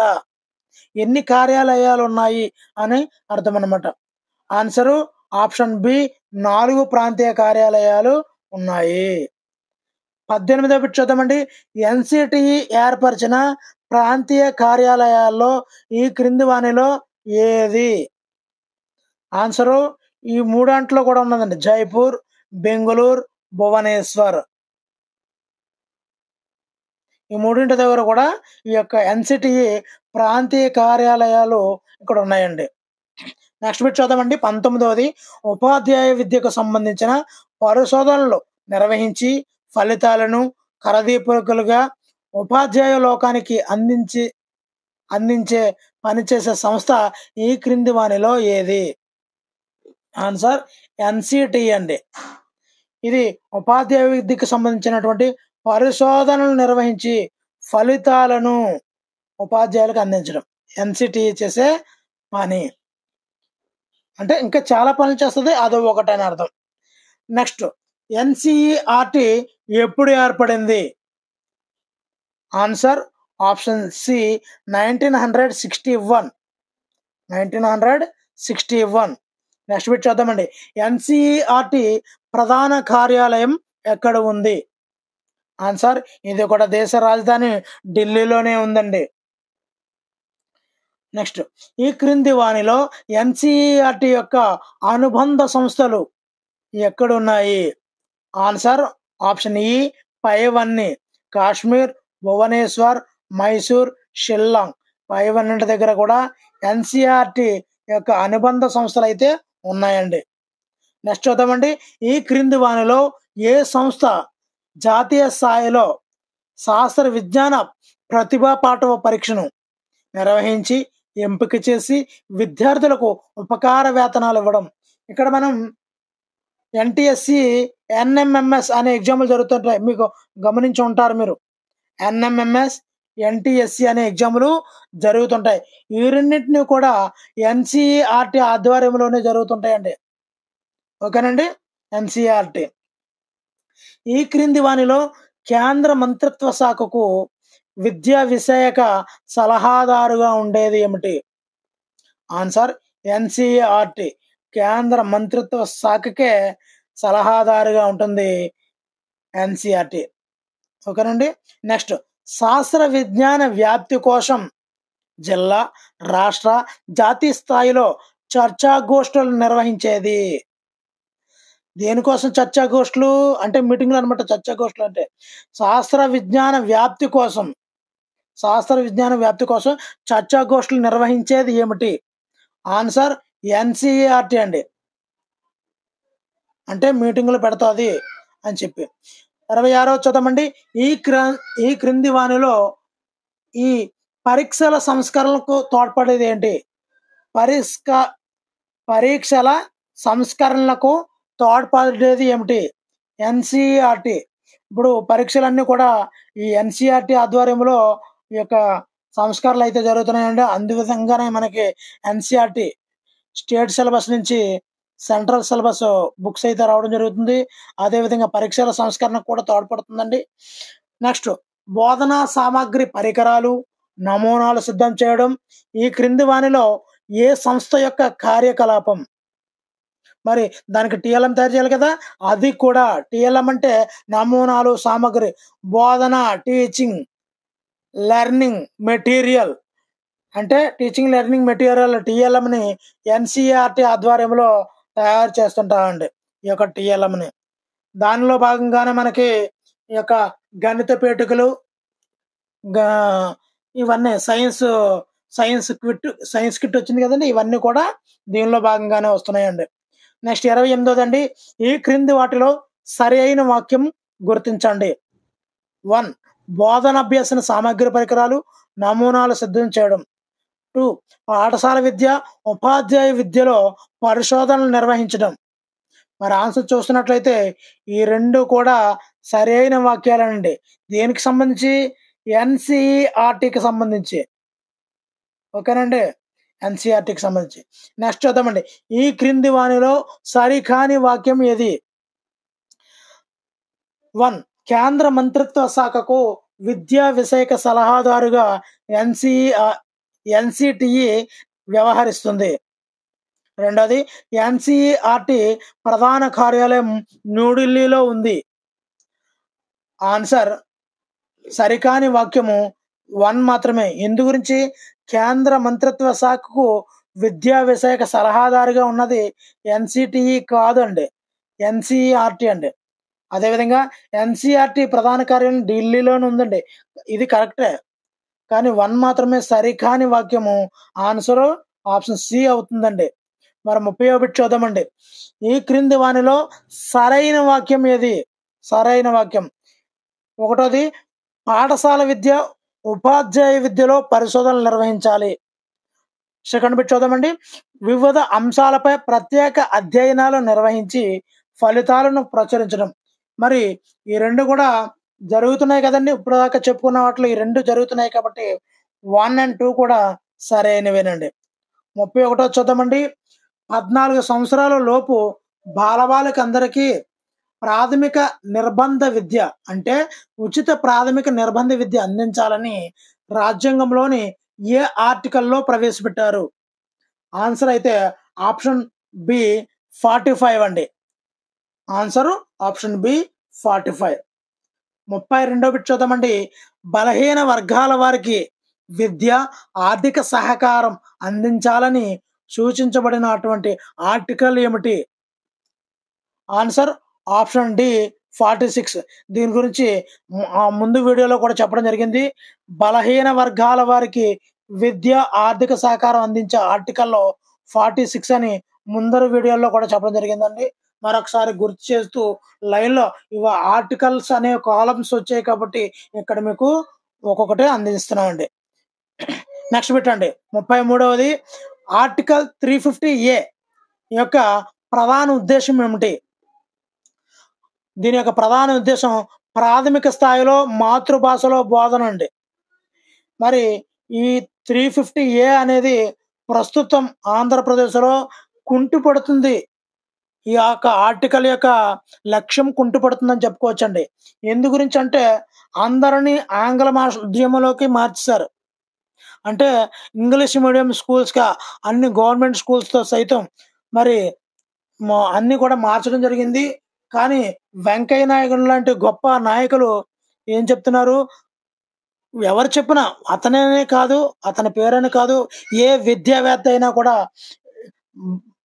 మా భాష అనేది ప్రాథమిక స్థాయిలో విద్యా బోధన అనేది మాతృభాషలోనే ఉండాలని మరి కణాకంఠిగా ఆర్టికల్ 350 అయితే చెప్పడం జరుగుతుంది. ప్రస్తుతం అయితే ఈ ఆర్టికల్ యొక్క లక్ష్యం నెరవేరడం లేదని భావించవచ్చు. అంటే గుర్తుంచుకోవాలని లింకప్ చేస్తున్నానండి. అంతే తప్ప మరే ఉద్దేశం కాదు. నెక్స్ట్ బిట్ అండి. స్త్రీలకు విద్య అవకాశాలు, సదుపాయాలు కల్పించడం అనే ఏ ఆర్టికల్‌లో పొందుపరిచింది? స్త్రీలకు విద్యా అవకాశాలు సదుపాయాలు. ఆన్సరు 15A అండి. 15A స్త్రీలకు విద్యా అవకాశాలండి. 35 బిట్ చూద్దామండి. భారత రాజ్యాంగంలోని ఆర్టికల్ 29, 30 యొక్క ఉద్దేశం ఏంటి? ఆన్సరు స్త్రీలకు విద్యా సదుపాయాలండి. ఇక్కడ స్త్రీలకు విద్యా అవకాశాలు సదుపాయాలు. అదేవిధంగా ఇక్కడ కూడా 29, 30 కూడా ఆ విధంగానే ఉందండి. నెక్స్ట్ అండి, భారత రాజ్యాంగంలోని ఏ నిబంధన అనుసరించి భారత భూభాగంలో ఏ ప్రాంతంలో నివసించినప్పటికీ వారు తమదైన భాష, లిపి, సంస్కృతులను రక్షించాలని హక్కు కల్పించబడింది? ఆన్సర్ 26(1) అండి. ఏ ప్రాంతంలో ఉంటే ఆ ప్రాంత భాషని, లిపిని సంరక్షించాలి అని చెప్పింది 26(1) అండి. మరి 37 బిట్ చూద్దామండి. ప్రభుత్వ ద్రవ్య సాయం వల్ల నిర్వహించబడుతున్న ఏ విశ్వవిద్యాలయం నైనా మతం, జాతి, కులం, భాష మొదలైన వాటిని బట్టి ఏ పౌరునికి కూడా ప్రవేశం నిరాకరించరాదని తెలిపింది. అంటే మతాన్ని బట్టి చేర్చుకోవడము, కులాన్ని బట్టి చేర్చుకోవడము, జాతిని బట్టి చేర్చుకోవడం అనేది నిషేధించబడిన ఆర్టికల్ ఏమిటి అని దీని అర్థం అండి. ఆన్సర్ 29(2) అండి. 29(2). 38 బిట్ చూద్దామండి. నిబంధన 31 ప్రకారము అసలు ఏం చెప్తుంది ఈ 31 అనేది చూద్దామండి. అల్పసంఖ్యక మతము లేదా భాషా ప్రాతిపదికపై వారి ఎంపికను బట్టి విద్యా సంస్థలు స్థాపించాలి అనే హక్కుని కల్పించిన ఆర్టికల్ 31 అండి. అంటే ఇప్పుడు కొన్ని మదరసాలని, మైనారిటీ పాఠశాలని ఈ విధంగా ఉన్నాయి కదా, అది 31 నిబంధన ప్రకారం ఏర్పడినవండి. వాళ్ళ యొక్క హక్కు ప్రకారంగా తయారైనవి. నెక్స్ట్ చూద్దామండి 39. భాషాపరమైన అల్పసంఖ్యాకులకు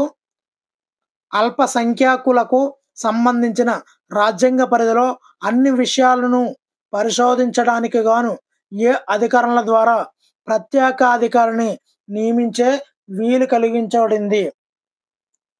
ఆన్సర్ ఆప్షన్ బి 350B అండి. నెక్స్ట్ 40 బిట్ చూద్దామండి. భారత రాజ్యాంగంలోని ఏ అధికరణం అస్పృశ్యతను నిర్మూలించడం జరిగింది? ఇది చాలా చాలా చాలా ఇంపార్టెంట్ అండి. ఎక్కువ వస్తుంటది ఇదే. చాలా సార్లు చాలా డిఎస్సీలు వచ్చిందండి. ఆప్షన్ సి అండి 17వ అధికరణం. 41 బిట్ చూద్దామండి. ఏ ఆర్టికల్ షెడ్యూల్ కులాల వారికి అన్ని పాఠశాలల్లో ప్రవేశం కల్పించాలి అని చెబుతుంది?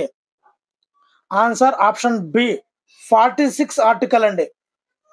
షెడ్యూల్ క్యాస్ట్ అంటే ఎస్సీ వాళ్ళకి అన్ని పాఠశాలల్లో ప్రవేశం కల్పించాలని ఆర్టికల్ 46 అయితే చెప్పడం జరుగుతుందండి. 42దండి. ఈ క్రింది వానిలో సరికాని దానిని గుర్తించండి. ఆర్టికల్ 17 అస్పృశ్యత నిర్మూలన, ఆర్టికల్ 17 విద్యాలయాల్లో మత బోధన. మరి ఆన్సర్ మీకు తెలిసిందే అనుకుంటున్నాను. ఆప్షన్ బి 2 అనేది సరికాదు. ఆర్టికల్ 17 అస్పృశ్యత నిర్మూలన అనేది సరైనదే. 43వ చూద్దామండి. ఈ క్రింది వానిలో సరికాని దానిని గుర్తించండి. 16(4) ఆర్టికల్ ప్రకారం SC/ST విద్యార్థులను ఉద్యోగాలలో ప్రత్యేక శ్రద్ధ తీసుకోవాలి అని తెలియజేస్తుంది. వారిలో సరికాని దానిని గుర్తించండి. సారీ అండి, అది రిపీటెడ్ వచ్చింది. రెండోది చూస్తే 29(2) ప్రభుత్వం వల్ల సాయం పొందని వారి కోసం. మరి ఆన్సర్ చూసినట్లయితే 1 మాత్రమే సరికాని వాక్యం అండి. 44వ బిట్ చూద్దామండి. ఈ క్రింది వానిలో సరైన జతను గుర్తించండి. ఒకటోది ఆర్టికల్ 324 SC/ST ఉద్యోగ నియామకాల్లో రక్షణ కల్పించబడింది. రెండోది ఆర్టికల్ 18(1) పేదరిక నిర్మూలన గురించి తెలియజేస్తుంది. ఆన్సర్ ఆప్షన్ 1 సరైనదే. అంటే ఆర్టికల్ 324 అనేది SC/ST ఉద్యోగ నియామకాల్లో రక్షణ కల్పించబడింది. అంటే వాళ్ళ యొక్క రిజర్వేషన్ రూల్స్ అండ్ రిజర్వేషన్స్ ఉంటాయి కానీ అవన్నీనండి. 45ది ఈ క్రింది వాటిలో సరైనది గుర్తించండి. ఆన్సర్ ఆప్షన్ డి పైవన్నీ కూడానండి. ఉచిత నిర్బంధ ప్రాథమిక విద్య ఆర్టికల్ 46. 29, 30 మైనార్టీలు విద్యా సంస్థ స్థాపించి నడిపే హక్కు. ఆర్టికల్ 350A మాతృభాషలో విద్యా బోధన. ఇవన్నీ కూడా సరైనవేనండి. నెక్స్ట్ చూద్దామండి. 46ది ఈ క్రింది వానిలో సరికాని వాక్యాన్ని గుర్తించండి. 1. ఆర్టికల్ 324 ఉద్యోగుల్లో రక్షణ కల్పించబడింది. 2. ఆర్టికల్ 15 సమానత్వపు హక్కును గురించి తెలియజేస్తుంది. ఆన్సర్ 1 సరికానిది. మరి 2 చూద్దామండి. ఆర్టికల్ 15 సమానత్వపు హక్కు. ఆర్టికల్ 15 అనేది సమానత్వపు హక్కు. 47వ బిట్ చూద్దామండి. ఈ క్రింది వానిలో సరికాని వాక్యాన్ని గుర్తించండి. 1 చూద్దామా. ఆర్టికల్ 15(1) 3 16(1) స్త్రీలకు విద్యా సదుపాయాలు కల్పించడం. 2 చూద్దామండి. ఆర్టికల్ 17 ప్రకారం అస్పృశ్యతను నిర్మూలించడము. ఆన్సర్ మరి 1 and 2 రెండు సరైనవే. ఇక్కడ ఆర్టికల్ 15(1), 15(3), 16(1) స్త్రీలకు విద్యా సదుపాయాలు కల్పించడం జరుగుతుంది. ఆర్టికల్ 17 అస్పృశ్యతను నిర్మూలించడం. రెండు కూడా సరైనవేనండి. మరి 48వ బిట్ చూద్దామండి. ఈ క్రింది వానిలో సరికాని జతను గుర్తించండి. ఆన్సర్ మరి ర్యాపిడ్ రివిజన్ గా జరుగుతుందండి. మరి ఆర్టికల్ 46 చట్టం దృష్టిలో అందరూ సమానులే అనేది కాదండి. మిగతావన్నీ సరైనవే. ఒకసారి చూద్దాము. ఆర్టికల్ 350A ప్రాథమిక స్థాయిలో విద్యా బోధన ప్రాథమిక స్థాయిలో మాతృభాషలో బోధన. ఆర్టికల్ 29, 30 మైనార్టీలను విద్యా సంస్థలను స్థాపించి నడిపే హక్కు. చూసారండి. ఇప్పటికీ ఈ బిట్టు 3 సార్లు రిపీట్ అయ్యింది. మరలా పునరావృతం అవుతుంటే మీ మైండ్లో సంసర్గము జరిగి ఖచ్చితంగా గుర్తుండిపోతుందండి. అందుకే రిపీటెడ్గా క్వశ్చన్ని రకరకాలుగా మార్చి ఇవ్వడం వల్ల మీ యొక్క ఐక్యూ లెవెల్స్ పెరిగిపోతుంటాయండి. అందు గురించని రకరకాలుగా ఇవ్వడం జరుగుతుంది. మరి వచ్చిన బిట్టే కదా అని మరి లైట్ తీసుకోకండి. దీన్ని మరలా అటెంప్ట్ చేయడం వల్ల మీ యొక్క జ్ఞాపక శక్తి అనేది పెరిగి ఎగ్జామ్లో తడబడకుండా డౌట్ లేకుండా ఆన్సర్ పెడుతుండేదండి. ఈ బిట్టు కనీసం 2-3 సార్లు వచ్చింది. ఈ బిట్టు 3 సార్లు వచ్చింది. అంటే కానీ అడిగిన విధానం వేరు. ఓకేనండి. 49వ బిట్టు చూద్దామండి. ఈ క్రింది వానిలో సరైన జతను ఎన్నుకోండి. ఆన్సర్ ఆప్షన్ డి పైవన్నీ సరైనవే. ఒక్కసారి చూద్దామండి. మరి 29(1) ఏం చెప్తుంది? మరి ఏ ప్రాంతంలో ఉన్న తమదైన భాష, లిపి, సంస్కృతుల్లో రక్షించుకునే హక్కు. ఇందాక ఆల్రెడీ ఒక్కసారి వచ్చింది. మరలా చూద్దామండి. మరి ఇక్కడ ప్రభుత్వ ద్రవ్య సాయం వల్ల నిర్వహించబడుతున్నటువంటి ఏ విశ్వవిద్యాలయంలోనైనా కులం, మతం, జాతి, భాష అనేది లేకుండా నిరాకరించకూడదు వాళ్ళ యొక్క అడ్మిషన్ని అని చెప్పింది కూడా సరైనదే. మరి అస్పృశ్యత నిర్మూలించడం 17వ ఆర్టికల్. ఇది కూడా సరైనదేనండి. నెక్స్ట్ చూద్దామండి. 50వ బిట్టు. ఈ క్రింది వానిలో సరికాని వాక్యాన్ని గుర్తించండి. ఆన్సర్ ఆప్షన్ సి అనేది సరికాని వాక్యం అండి. మిగతావన్నీ కూడా సరైనవే. ఆర్టికల్ 46 ఉచిత నిర్బంధ ప్రాథమిక విద్య. ఆర్టికల్ 324 ఉద్యోగ నియామకాల్లో రక్షణ.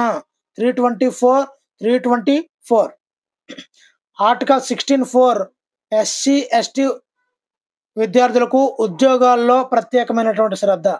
ఇవన్నీ కూడా రకరకాలుగా ఇవ్వడం జరుగుతుంది.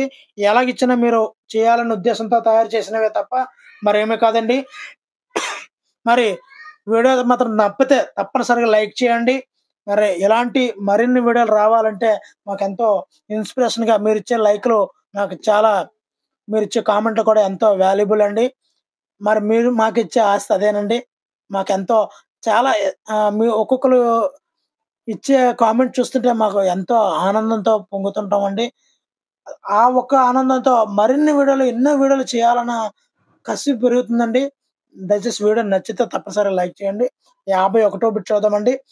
భారత రాజ్యాంగం నిర్దేశాల ప్రకారం విద్య అనేది పైవన్నీనండి అందరికి అందుబాటులో ఉండాలి, అందరూ అందుకోగలగాలి, అందరికీ నిర్బంధమైనది. ప్రస్తుతం ఆ విధంగా లేదండి. అందరికీ అందుబాటులో లేదు. 3 కిలోమీటర్ల లోపు ఉండకూడదు. అందరూ అందుకోగలగాలి లేదు. అందరికీ ఖరీదైపోయింది విద్య అనేది. అందరికీ నిర్బంధమైనది. ఓన్లీ డబ్బున్న వాళ్ళే చదువుకోగలుగుతున్నారు. పేదవాళ్ళకి నిరుపేదలకు దూరం అయిపోతుందండి. ఓకేనండి. నెక్స్ట్ 52వ బిట్ చూద్దామండి. సమాన అవకాశాలు గల విద్య భావనకు సంబంధించినది ఏమిటి? ఆన్సర్ పబ్లిక్ పాఠశాలలు. పబ్లిక్ పాఠశాలలు. నెక్స్ట్ బిట్ అండి. సమాన అవకాశాలు గల విద్య భావన క్రింది ఏ శాస్త్రం యొక్క భావన ఉత్పన్నం? ఆన్సర్ విద్య సమాజ శాస్త్రం. సమాన అవకాశాలు సమాజ శాస్త్రం. నెక్స్ట్ బిట్ అండి. సమాన అవకాశాలు గల విద్య భావనకు సరిపోని ప్రవచనం ఏది? ఆన్సర్ ఆప్షన్ ఏ అనేది సరిపోదు. సంవృతమైనటువంటి విద్యారంగాన్ని అందరికీ అందుబాటులో ఉంచడం అనేది సరిపోని ప్రవచనం. దేనికి? ఈ యొక్క నిర్వచనానికి. ఓకేనండి. 55వ బిట్ చూద్దామండి. రిజర్వేషన్ విధానం వల్ల కలిగే ఫలితం ఏమిటి? ఆన్సర్ సమాన విద్యావకాశాలు అనేది వస్తాయండి. 56వ బిట్ చూద్దామండి. క్రింది వానిలో ఏది విద్య యొక్క సామాజిక కోణాన్ని స్పృశిస్తుంది? ఆన్సర్ ప్రవేశాలలో రిజర్వేషన్లు అనేవి సామాజిక కోణాన్ని స్పృశిస్తుందండి. మరి 57వది అందరికీ విద్యకు సంబంధించినది కాదు. ఏమిటది? ఆన్సర్ విద్య ప్రాపంచీకరణ. నెక్స్ట్ బిట్ చూద్దామండి. జీవితకాలపు అభ్యసనం లైఫ్ లాంగ్ లెర్నింగ్ భావన యొక్క ఉత్పన్నం ఏమిటి? ఆన్సర్ అభ్యసనం పట్ల ఉన్నటువంటి అనురక్తి. అభ్యసనం పట్ల ఉన్నటువంటి అనురక్తిగా జీవితకాలపు అభ్యసన భావన. మరి ఒక సుమారుగా 12 సంవత్సరాలు పైచీరకు నాకు జాబ్ వచ్చిందండి. మరి అలాగ అభ్యసిస్తూనే ఉంటాం. మా యొక్క స్కూల్లో పిల్లల కోసము, ఇక్కడ యూట్యూబ్లో ఉన్నటువంటి మా యొక్క సబ్స్క్రైబ్స్ కోసం నిరంతర జీవితకాలపు అభ్యసనం అనేది భావన మాకు ఎందుకు ఉత్పన్నమైంది చెప్పండి? మరి అభ్యసనం పట్ల ఉన్నటువంటి అనురక్తి, ఆ అనురక్తి ఉంది కాబట్టి ఇవి చేయాలి, మా సబ్స్క్రైబర్స్కి బాగా చెప్పాలి, మా స్టూడెంట్స్కి ఇంకా కొత్తగా ఏదో చెప్పాలి అనే అనురక్తి వల్లే మాకు అభ్యసనం పట్ల ఉన్నటువంటి అనురక్తి వల్లే జీవితకాలపు అభ్యసనం అయితే సాధిస్తూ ఉంటామండి, చేస్తూ ఉంటాం. నెక్స్ట్ 59వ బిట్ అండి. ఇతరులతో ప్రశాంతమైనటువంటి సహజీవనం గడపడానికి విద్య పౌరులకు శిక్షణ ఇవ్వాలి. ఈ ప్రవచనానికి ఆధారభూతమైనటువంటి శాస్త్రం ఏమిటి? ఆన్సర్ ఆప్షన్ డి విద్య సామాజిక శాస్త్రం. విద్య సామాజిక శాస్త్రం. మరి 60వ బిట్ చూద్దామండి. మరి లాస్ట్ బిట్. మరి ఇంకా వీడియోని ఎవరైనా లైక్ చేయాల్సి ఉంటుంది లైక్ చేయండి. మరి లాస్ట్ బిట్ చూద్దాము. ప్రజాస్వామిక సమాజం యొక్క లక్షణం ఏమిటి? ఆన్సర్ ఆప్షన్ డి పైవన్నీ సరైనవే. మరి వీడియో నచ్చితే తప్పనిసరిగా లైక్ చేయండి. Thank you for watching. Me Hari signing out.